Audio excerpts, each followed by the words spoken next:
اللہ کی بارگاہ میں پیش ہونا ہے، وہاں کامیاب ہونے کے لیے کچھ جلدی کر۔ اس جلدی میں کیا کرنا ہے؟ تو فرمایا احی قلبک بالموعظہ، دل کو زندہ رکھنا قرآن کے ذریعے سے۔ جیسے پانی سے گھاس پھول پھل زندہ ہو جاتے ہیں، روح سے ہم زندہ ہیں، تو فرمایا دلوں کی زندگی قرآن سے ہے، قرآن سے دلوں کو زندہ رکھنا۔ ایک حدیث ساتھ یاد آ گئی، وہ بھی اسی کے ساتھ ایڈ کر کے سناتا ہوں۔ اطلب قلبک عند ثلاثۃ مواطن، 3 جگہوں پہ اپنے دل کو دیکھو، لگتا ہے یا گھبرا رہا ہے۔ عند سماع القرآن، قرآن کے سامنے بیٹھ کے دیکھو دل لگتا ہے یا گھبراتا ہے۔ فی مجالس ذکر، ذکر کی مجالس میں بیٹھ کے دیکھو دل لگتا ہے یا گھبراتا ہے۔ فی اوقات الخلوہ، تنہائی میں بیٹھ کے دیکھو دل اللہ کے لیے کچھ تڑپتا ہے یا گھبراتا ہے۔ فإن لم تجدہ فی ہذہ المواطن، اگر تیرا دل قرآن سے گھبرائے، اللہ کی یاد کی مجالس سے گھبرائے، تنہائی میں گھبرائے، تو صلی اللہ ان یمن علیک بقلب فإنہ لا قلب لک، تو پھر اللہ سے مانگ اللہ تجھے دل عطا فرمائے، تیرا دل مر چکا ہے۔ دل کی 3 بڑی شریانیں ہوتی ہیں۔ مجھے سٹنٹ پڑا نا، وہ بھائی بھی ڈاکٹر ہے دل کا، تو وہ کافی ساری معلومات اس کے ذریعے سے تھیں، پھر خود سٹنٹ پڑا اور ہو گئی۔ دل کو سپلائی دینے والی 3 بڑی شریانیں، تو وہ ایک بند ہو تو سٹنٹ ڈالتے ہیں، 2 بند ہو پھر بھی کوشش کرتے ہیں، 3 بند ہوں تو پھر آپریشن ہی کرتے ہیں۔ اور یہ خون دل کو سپلائی دینے والی ہیں، یہ بند ہو جائیں تو موت ہے۔ تو وہ دل جو میرے نبی بتا رہے ہیں اس کی بھی 3 شریانیں ہیں۔ میں ابھی مجھے وہ مناسبت ایک دم ذہن میں آ گئی، پہلے نہیں تھی، کہ ہمارے ڈاکٹر بتاتے ہیں کہ دل کی مین سپلائی، ویسے تو بہت سی رگیں ہیں لیکن 3 بڑی رگیں ہیں۔ ادھر میں کیا حدیث سنا رہا ہوں کہ دل کے مردہ اور زندہ ہونے کی بھی 3 نشانیاں ہیں، یعنی وہ دل جو روحانیت والا ہے اس کے لیے بھی 3 پائپ لائن جا رہی ہیں۔ ایک قرآن ہے، ایک ذکر کی مجالس ہیں، اور ایک تنہائی میں اللہ کی یاد ہے۔ اگر تینوں بند ہیں تو دل مر چکا ہے، وہ چاہے بادشاہ ہے، چاہے RPO ہے، چاہے مولانا ہے۔ اور اگر تینوں زندہ ہیں تو یہ دل صحت مند ہے، نورانی ہے، اور اللہ کا محبوب ہے۔ ان اللہ لا ينظر الى صورکم ولا الى اموالکم، اللہ نہ تمہارے مال دیکھتا ہے، نہ تمہارے پیسے کو، نہ تمہاری شکل کو دیکھتا ہے، ولکن ينظر الى قلوبکم واعمالکم، اللہ تمہارے دل دیکھتا ہے اور تمہارے عمل دیکھتا ہے۔ تو ارشاد فرمایا اگر تیرا دل قرآن میں نہیں لگتا، کتنے لوگ ہیں زندگی بھر قرآن اٹھا کے بھی نہیں دیکھ رہے، بس مردوں کے لیے رکھ دیا ہے، مولوی صاحب آ جائے ختم پڑھ چھڑے۔ محرم میں کوئی حافظ بٹھا دیتے ہیں قبروں پہ، جا بھائی ساڑے پیو دی قبر تے قرآن پڑھتے ہیں۔ آپ کو واللہ پڑھن دی توفیق نہیں ہوندی تو حافظہ میں جا کے بایا ہوں۔ محرم میں جاتے ہیں نا، ایک رسم ہے، اچھی رسم ہے، قبریں تازہ ہو جاتی ہیں، کچھ بزرگوں کے لیے ایصال ثواب ہو جاتا ہے۔ تو کتنے لوگ ہیں سال ہا سال گزر جاتے ہیں قرآن اٹھا کے نہیں دیکھتے، ایک رگ تو پوری بند ہوتی، اللہ کی یاد کی مجالس میں نہیں جاتے، دوسری رگ پوری بند ہوتی، تنہا بیٹھ نہیں سکتے، گھبرانے لگتے ہیں، کبھی ٹی وی آن کرتے ہیں، کبھی موبائل آن کرتے ہیں، حالانکہ وہ تنہائی اللہ سے بات کرنے کا وقت ہوتا ہے۔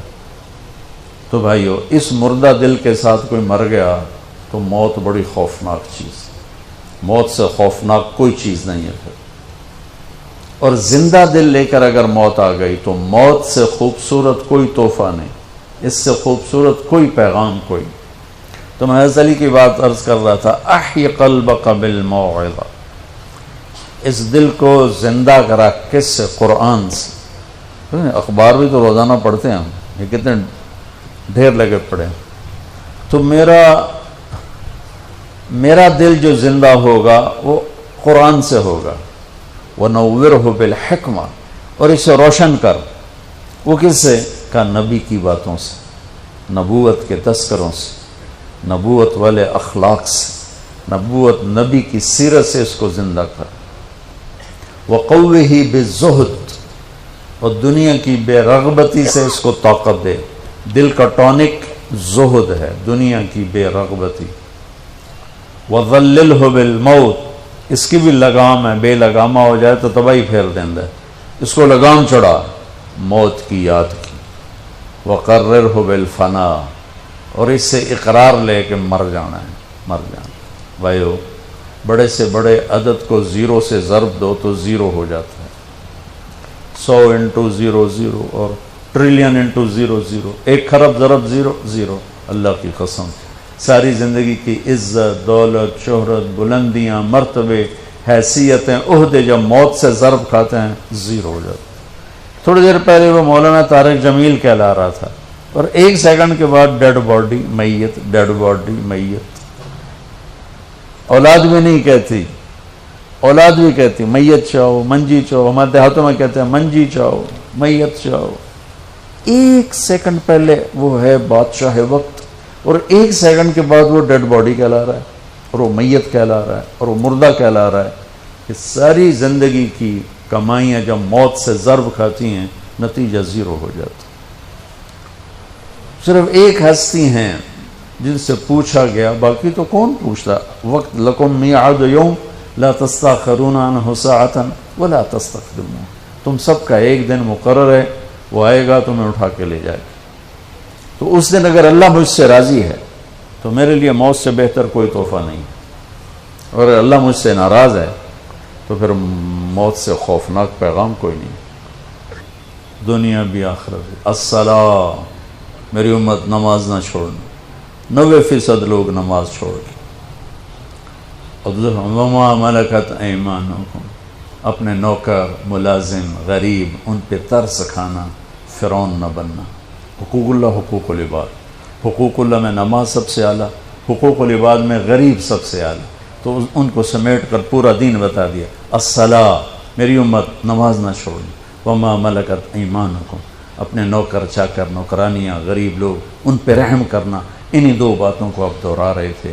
پھر آواز کمزور ہوئی تو کہا الصلاۃ الصلاۃ الصلاۃ، نماز نماز. پھر آخری لفظ سے اللہم الرفیق الاعلی، مولا تیرا ساتھ چاہتا. اور اللہ کا امر پورا ہو گیا. تو بھائیو، میرے نبی کو اللہ نے اس عظیم الشان طریقے پر اپنے پاس بلایا. کیونکہ ہمارے پاس تو بلاوا آئے گا، ہم سے پوچھا نہیں جائے گا. تو سمجھدار وہ ہے جو موت کی تیاری رکھے. نادان وہ ہے جو آخرت جیسی چیز کو بھلا دے اور یہ دنیا کے ٹھیکروں کے پیچھے اپنے ایمان کو گنوا دے، عزت آبرو ضمیر کے سودے کر دے. تو بھائیو، آپ کے والد کا نام کیا تھا؟ غلام حیدر صاحب موت کا پیالہ پی گئے. یہ محمود صاحب بھی پئیں گے، یہ طارق جمیل بھی پیے گا، یہ سارے پئیں گے. لیکن بھائیو، اس طرح موت آئے کہ اللہ ہم سے راضی اور اللہ کا رسول ہم سے راضی ہے. ایسی موت نہ آئے کہ اللہ تعالیٰ کا دفعہ دور کر دو اس کی روح کو میرے سامنے سے. تو بھائیو، اس کے لیے ہم مرنے سے پہلے توبہ کریں. کسی کا حق مارا ہے واپس کرو. کسی پر کوئی ناجائز کیا ہوا ہے تو مرنے سے پہلے توبہ کر لو. نماز کی سستی ہے تو شروع کر دو، اور کسی سے لڑے ہوئے ہو تو صلح کر لو. اور یہ تبلیغ کا کام ہے جو بہت خوبصورت کام ہے. اللہ آپ کو ہمت دے اس میں وقت لگانے کی. تو صرف 3 دن بھی اگر آپ لگاتے رہیں گے تو آپ کی زندگی میں چینج آ گئی. اب آپ 1 دفعہ سورۃ فاتحہ پڑھ لیں، 3 دفعہ سورہ اخلاص پڑھ لیں، تو ہم غلام حیدر صاحب کے لیے دعا کرتے ہیں.